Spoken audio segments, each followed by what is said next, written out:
Hey guys, I am Saket. Airport Authority of India का admit card release हो गया है और काफ़ी सारे स्टूडेंट्स अब इसको लेके परेशान हैं कि नेक्स्ट 10 डेज का क्या स्ट्रेटेजी होना चाहिए था, क्योंकि जो एग्ज़ाम का डेट है वो ऑफिशियली बहुत ही कम टाइम गैप के साथ रिलीज हुआ है।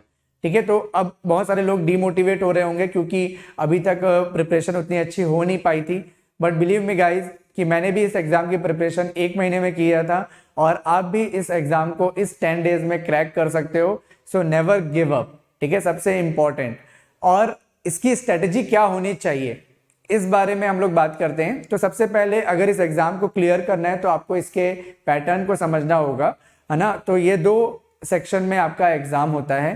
पहला हो गया फिजिक्स और मैथमेटिक्स पार्ट 1 30 क्वेश्चंस, और पार्ट 2 में हमारे पास है इंग्लिश, एप्टीट्यूड, रीजनिंग और करंट अफेयर्स। ठीक है, तो पहले हम लोग बात करते हैं सेकेंड सेक्शन की। इसमें आपको एप्टीट्यूड और रीजनिंग के डेली क्वेश्चंस प्रैक्टिस करने हैं नेक्स्ट 10 डेज तक। इंपॉर्टेंट टॉपिक्स को पिक करो। अगर आपके पास प्रीवियस ईयर के पेपर्स हैं तो आप उससे एक बार इंपॉर्टेंट टॉपिक कवर कर लो, जैसे कि प्रॉफिट एंड लॉस हो गया, है ना, बोर्ड्स एंड स्ट्रीम हो गया। इस टाइप के चैप्टर से अगर क्वेश्चंस आते हैं तो ये सारे क्वेश्चंस को आपको डेली सॉल्व करना है नेक्स्ट 10 डेज तक। ठीक है, टाइम एंड वर्क हो गया, ये सारी चीजें। इसके बाद आते हैं रीजनिंग में। तो लॉजिकल रीजनिंग होते हैं, तो रीजनिंग के क्वेश्चंस आपको डेली बनाने हैं नेक्स्ट 10 डेज तक।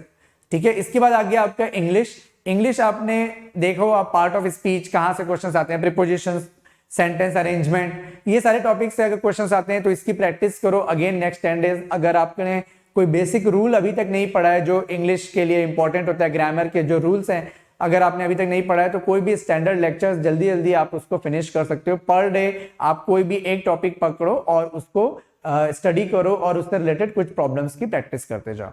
करंट अफेयर्स के लिए लास्ट के 2 मंथ्स के आपको करंट अफेयर्स कवर करने हैं। आपको मंथली बुकलेट आप कहीं से भी ले सकते हो अगर अभी तक आपने करंट अफेयर्स नहीं पढ़ा है। जनरली हम लोग, बहुत सारे लोग करंट अफेयर्स को ज्यादा फोकस नहीं करते हैं, तो फरवरी का और मार्च का जो करंट अफेयर्स का मंथली बुकलेट आपको मिलेगा, लास्ट 3 मंथ्स का, 6 मंथ्स का भी मिलता है, आप उसको भी फॉलो कर सकते हो। ठीक है, बेटर होगा मंथली वाला करो क्योंकि उसमें ज्यादा इंफॉर्मेशन आपको मिलेगी। ठीक है, इसके बाद आ जाते हैं हम लोग फिजिक्स और मैथमेटिक्स वाले पार्ट में। पार्ट 1 में फिजिक्स के 30 क्वेश्चन और मैथमेटिक्स के 30 क्वेश्चन हैं। मैथमेटिक्स के कौन कौन से चैप्टर्स इंपॉर्टेंट है इसको आपको पिक करना है और उसी को रिवाइज करना है। ठीक है, बाकी जो मैथ्स का पार्ट है इंजीनियरिंग लेवल का वो आपने गेट में कर लिया, एक बार अपने शॉर्ट नोट्स को रिवाइज कर लेना गेट वाले। लेकिन आपका ज्यादा फोकस 11th और 12th के मैथमेटिक्स में होना चाहिए क्योंकि आपके क्वेश्चंस वहीं से ही आएंगे। ठीक है, और इसके बाद आते हैं फिजिक्स में। तो फिजिक्स का सबसे ज्यादा कंसर्न है सभी लोगों का, क्योंकि सब लोगों को पढ़े काफी दिन हो गया। फिजिक्स सबके लिए एकदम नया है ना। तो फिजिक्स के कौन कौन से चैप्टर इंपॉर्टेंट है उसको आप नोट कर लो। पहला है आपका इलेक्ट्रोस्टैटिक, फिर मैग्नेटोस्टैटिक, फिर वेव्स, ईएम वेव्स, ठीक है, वेव ऑप्टिक्स, ग्रेविटेशन। इसके बाद आ जाता है मॉडर्न फिजिक्स और इलेक्ट्रॉनिक डिवाइसेस या सेमीकंडक्टर। ये 7 चैप्टर्स हैं जो आपके लिए बहुत इंपॉर्टेंट है और इन्हीं 7 चैप्टर्स को आप सबसे पहले रिवाइज करो। और इन 7 चैप्टर्स में से भी वो वाले चैप्टर को पहले पिक करो जो आपने रिसेंटली पढ़ा है, क्योंकि अगर आप उसको अभी रिवाइज करोगे तो वो जल्दी रिकॉल हो जाएगा। अगर कोई चैप्टर आप 1 महीने पहले पढ़े हो, अगर उसको आप रिवाइज करने जाओगे तो आपको थोड़ी सी दिक्कत आएगी। ठीक है, फिर उसको आप रिवाइज करने में ज्यादा टाइम लगा दोगे, फिर आपका कॉन्फिडेंस लूज होता जाएगा कि मेरा ज्यादा पोर्शन बचा हुआ है। तो रिवर्स ऑर्डर में चलो, जो भी आपने लेटेस्ट पढ़ा है उसको रिवाइज करते हुए चलो। और सबसे ज्यादा इंपॉर्टेंट बात यहाँ पे यह है, क्योंकि निगेटिव मार्किंग नहीं है तो आप इसमें गेसिंग भी कर सकते हो। और इससे भी ज्यादा स्पेशल टिप बोलना चाहिए इस स्ट्रेटेजी का, वो ये है कि आपको डेली हर सेक्शन को पढ़ना है। आप ऐसा नहीं कर सकते कि फिजिक्स को ही मैं लगातार 3 दिन तक पढ़ रहा हूं और उसके बाद मैं बाद में मैथ्स और एप्टी पढ़ूंगा या बाद में मैं इंग्लिश पढ़ूंगा। ऐसा बिल्कुल भी नहीं करना। हर दिन हर सेक्शन को पढ़ना इंपॉर्टेंट है। फिजिक्स का एक चैप्टर लो, है ना, मैथ्स का एक चैप्टर लो, एप्टीट्यूड के 10 क्वेश्चन सॉल्व करो, रीजनिंग के 10 क्वेश्चन सॉल्व करो, डेली करंट अफेयर के 5 to 6 पेजेस पढ़ो। ठीक है, फिर उसके बाद इंग्लिश के मिनिमम आप 1 से 2 रूल्स पढ़ो और उसके प्रैक्टिस करो, है ना। जैसे कि मैं बोला आपको पार्ट ऑफ स्पीच, अगर आप पार्ट ऑफ स्पीच पढ़ो तो पूरा पार्ट ऑफ स्पीच पढ़ो, उसका पूरा क्वेश्चन सॉल्व करो, किस टाइप के क्वेश्चन एग्जाम में आए। कोई भी एक प्रैक्टिस बुक आप लो, है ना, यूट्यूब में आपके पास बहुत सारे अवेलेबल्स होंगे, वहां से आप क्वेश्चन की प्रैक्टिस करो। और ऐसा आपको डेली नेक्स्ट 10 डेज तक करना है। 10 डेज तक करने के बाद लास्ट के 2 दिन बचेंगे, फिर आप पूरा 1 दिन लगा दो फिजिक्स का रिवाइज करने में, पूरा 1 दिन लगा दो मैथमेटिक्स रिवाइज करने में, और उसके बाद जाके आप एग्जाम में अपीयर हो जाओ, क्योंकि अप्रोक्सीमेटली हमारे पास 13 या 14 डेज बचे हैं।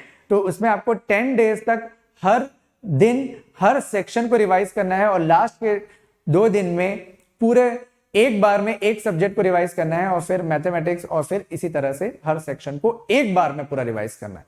ठीक है, तो इसके साथ अगर आप इस स्ट्रेटेजी के साथ जाते हो तो पूरी चीजें आपके मेमोरी में रिटेन भी रहेंगी और आप कॉन्फिडेंट भी फील करोगे। ठीक है, तो अगर आपको क्वेश्चन की और भी प्रैक्टिस करनी है, किस टाइप के क्वेश्चंस आते हैं, तो उसको अगर आप फॉलो करना चाहते हैं तो आप अनअकैडमी ऐप में जा सकते हैं और मेरे प्रोफाइल पे जाइए।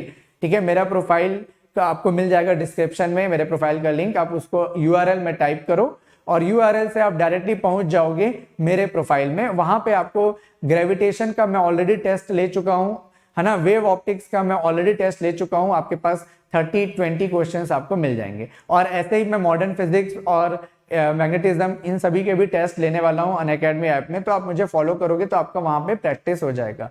ठीक है, तो यहां से आपका एयरपोर्ट अथॉरिटी ऑफ इंडिया का बेस्ट वे में प्रिपरेशन होगा।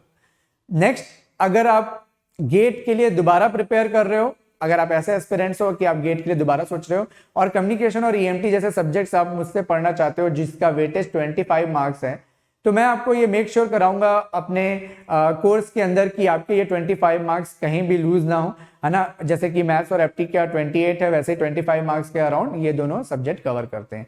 तो इसके लिए आप यूज कर सकते हो मेरा कोड और मुझे फॉलो कर सकते हो। मैं आपको गाइड करूंगा पूरा डिटेल वे में throughout your preparation of GATE, और ये 2 सब्जेक्ट में स्पेशली मैं मेक श्योर करूंगा कि आपके मार्क्स कहीं भी लूज ना हो। अगर आपको ये वीडियो अच्छा लगा हो तो आप इस वीडियो को लाइक जरूर करें and don't forget to subscribe the channel. Thank you.